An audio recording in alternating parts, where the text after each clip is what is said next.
Este é o Endoscopicamente Falando, o podcast da Sociedade Portuguesa de Endoscopia Digestiva. Bem-vindos a mais um podcast Endoscopicamente Falando, o podcast da Sociedade Portuguesa de Endoscopia Digestiva. Eu chamo-me Pedro Pimentel Nunes e sou gastroenterologista do Hospital CUF Porto e do Grupo Unilabs. E tenho aqui comigo o Dr. Bruno Moreno, especialista em Medicina Geral Familiar da USF de Coimbra Sul.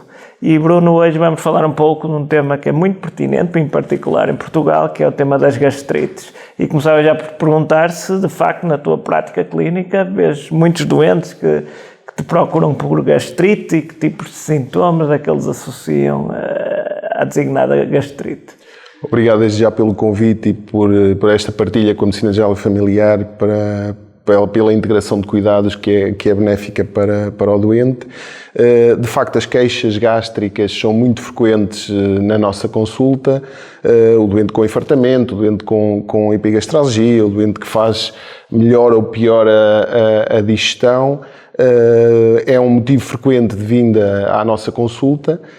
Muitas vezes na nossa abordagem, portanto, existem causas psicológicas, existem causas pontuais, circunstanciais, mas de facto quando as queixas persistem e fazem suspeitar de uma patologia orgânica, exigem da nossa parte também um cuidado adicional e eventualmente muitas vezes o pedido de exames auxiliares de diagnóstico. Nomeadamente a endoscopia digestiva, porque acho que há uma grande confusão até na própria população e até nos próprios médicos, porque gastrite, na realidade, esses sintomas que falaste são relativamente inespecíficos. Claro. Muitos doentes têm gastrite e não têm qualquer sintoma, e outros doentes têm muitos sintomas e, na realidade, não têm depois os critérios para diagnosticarmos com gastrite. Nesse sentido, em termos de diagnóstico, a endoscopia com biópsias vai ser importante, porque se é verdade que na endoscopia podemos ter algumas pistas, temos as designadas gastropatias, mas na realidade para termos o diagnóstico é necessária histologia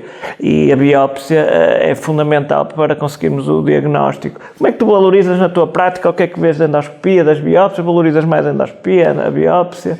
Portanto, na minha prática clínica valorizo bastante. Nós recebemos o resultado a 2 tempos, não é? Numa primeira fase recebemos a endoscopia, que muitas vezes traz-nos uma descrição, na maior parte dos casos felizmente normal, não é? Mas muitas vezes já com uma suspeita de inflamação e com uma suspeita de gastrite.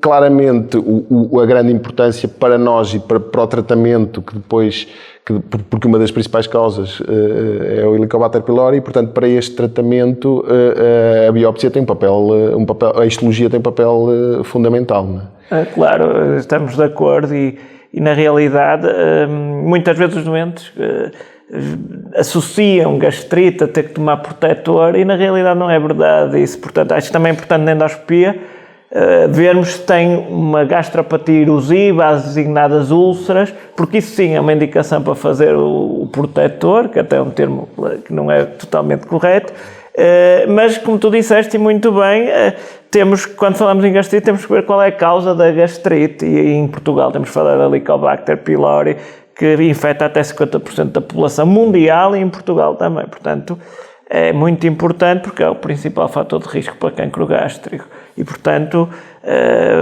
tratas sempre, quando encontras o Helicobacter, qual é a tua... Habitualmente faço tratamento de Helicobacter pylori, portanto, dependendo também do doente, de eventuais alergias a medicamentos. Neste momento temos uma arma terapêutica forte, que é a associação já fixa do medicamento, apesar dos doentes se queixarem muitas vezes da quantidade de comprimidos que são ingeridos.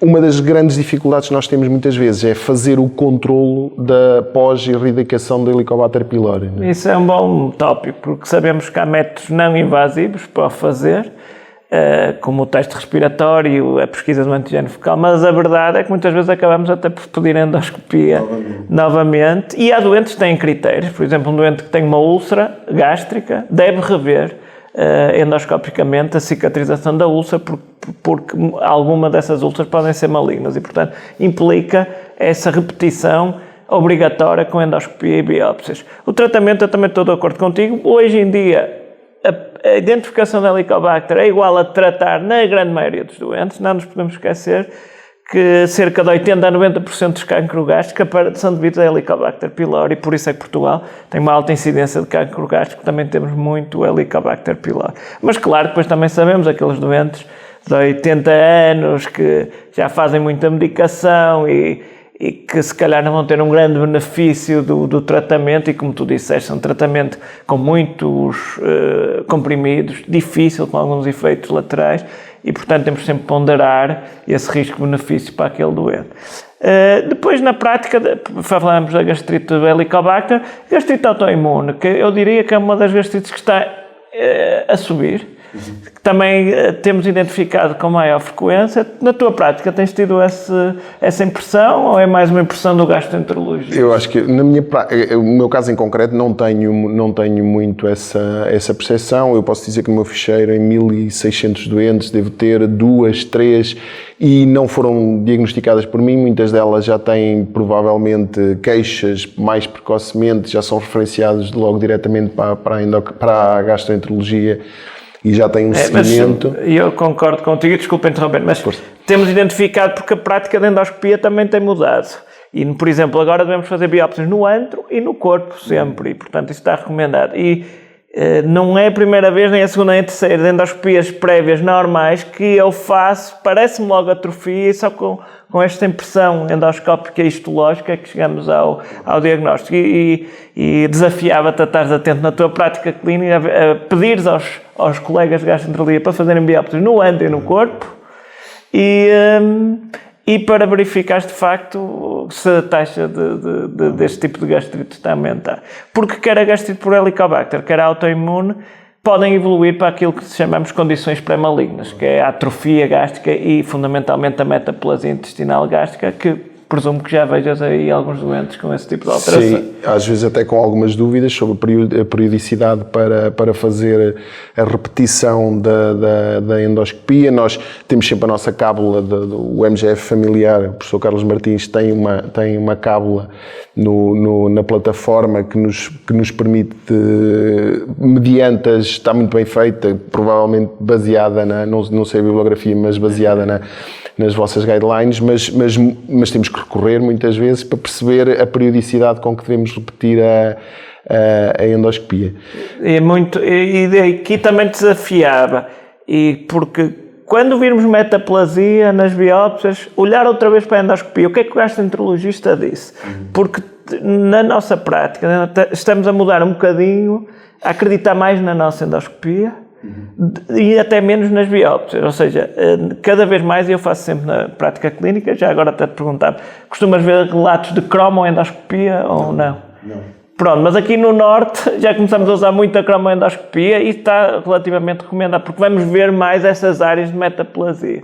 E, portanto, é um desafio que deixamos aqui até para a sociedade e até para os gastroenterologistas, que é acreditarmos mais na endoscopia, que vemos todo o estômago, e estadiar, que foi aquilo que tu disseste. Uma coisa é um doente que tem metaplasia apenas no antro, que não tem história familiar de cancro gástrico, que é outro fator de risco, e o doente que tem metaplasia no estômago todo, com história familiar de cancro gástrico, este doente temos que vigiar às vezes todos os anos.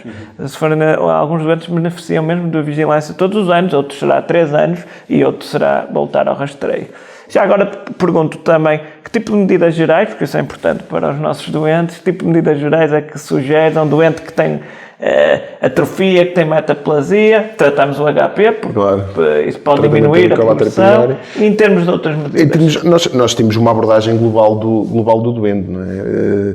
Vemos o doente como um todo, com todas as patologias que o doente tem. Muitos destes doentes fazem anti-inflamatórios não esteroides, muitas vezes até nem são prescritos pelo médico de família, nem por nenhum médico, portanto é anti-inflamatórios não esteroides de venda livre.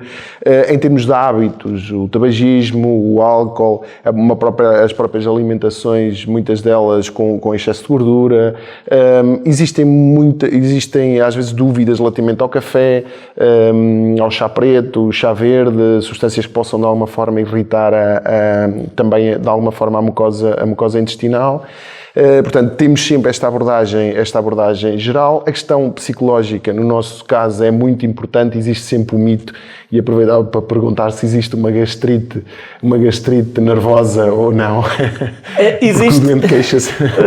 Assim, há uma correlação clara entre ansiedade, stress e sintomas. Não quer dizer que haja uma correlação clara com gastrite. Portanto, apesar de que, por exemplo, para úlceras, hoje sabemos, há uns estudos que sugerem que a ansiedade extrema e o stress físico e psicológico extremo podem ajudar a aumentar o risco de vir a ter úlceras, claro que com outros fatores associados, geralmente como o tabaco, o Helicobacter.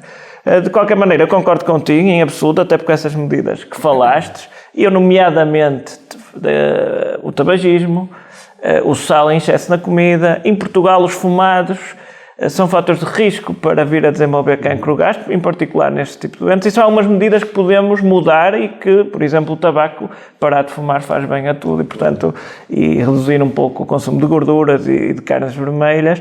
O álcool em excesso também deve ser evitado e o café é um bocado discutível, que até estudos recentes até dizem que o café pode fazer bem ao fígado, desde que não seja em excesso. Portanto, por norma, eu nunca digo aos meus doentes, nem falo do café. Portanto, claro que o café pode dar sintomas, mas não quer dizer que agrave o risco de progressão para cancro gástrico. Nós temos muitos doentes a fazer aspirina para redução do risco cardiovascular. Num doente com gastrite faz sentido procurar a aspirina, o clopidogrel, são fármacos que são de alguma forma agressores da mucosa. Por norma, a aspirina, curiosamente, até é um fator que pode diminuir o risco de desenvolver cancro gástrico.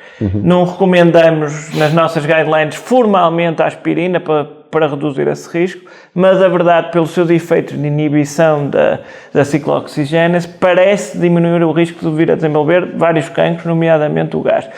Tem o revés da medalha, que aumenta o risco de úlceras e erosões. Portanto, devemos pensar, e tu que vês muitos doentes, polimedicados, aspirinas, clopidogrel, devemos ter o cuidado de pesquisar o Helicobacter, porque esses doentes claramente têm um risco aumentado com a aspirina de vir a desenvolver úlceras. Portanto, ativamente temos que pesquisar e tratar o Helicobacter nesses doentes.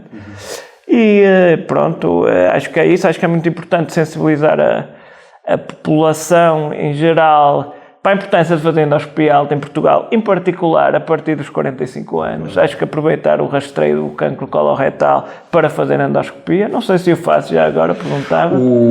Nós temos um rastreio organizado com a pesquisa de sangue oculto nas fezes, articulada com o LS de Coimbra. Muitas vezes não temos a resposta, no caso de ser positiva, não temos a resposta em tempo útil do Serviço de Gastroenterologia para a realização dos exames, mas nós temos por norma na minha OSF, se a pessoa foi positiva, pedir automaticamente a endoscopia e a colonoscopia associada, até porque muitas vezes, e falando até para os doentes, muitas vezes também pela questão da sedação, não é? Porque o doente acaba por fazer a colonoscopia e tem uma sedação e acabamos por... E concordo em absoluto. Por conjugar ali os dois exames. Acho que isso é uma boa prática em Portugal, porque temos que lembrar que é verdade que o cancro coloretal é o mais incidente, mas o cancro gástrico também principalmente até no norte do país, dos mais incidentes e com uma maior mortalidade. Portanto, aproveitar essa ocasião para pedir endoscopia alta é boa prática médica, porque estás a fazer ao mesmo tempo o rastreio de cancro coloretal e o rastreio de cancro gástrico. Portanto, Bruno, agradecia, acho que foi uma excelente conversa, de aqui duas visões, duas especialidades que lidam muito com este tipo de problemas. Acho que é preciso desmistificar alguns gastrites que na realidade não têm grande relevância, mas depois saber aproveitar as gastrites que realmente importam, com a Helicobacter, a gastrite autoimune, gastrite com atrofia metaplasia, que claramente implicam, em alguns doentes, vigilância, com o objetivo principal de reduzirmos a mortalidade elevada por cancro gástrico no nosso país. E muito obrigado eu pelo e despedia-me assim de todos e obrigado por terem assistido a mais este podcast Endoscopicamente Falando. Este é o Endoscopicamente Falando, o podcast da Sociedade Portuguesa de Endoscopia Digestiva.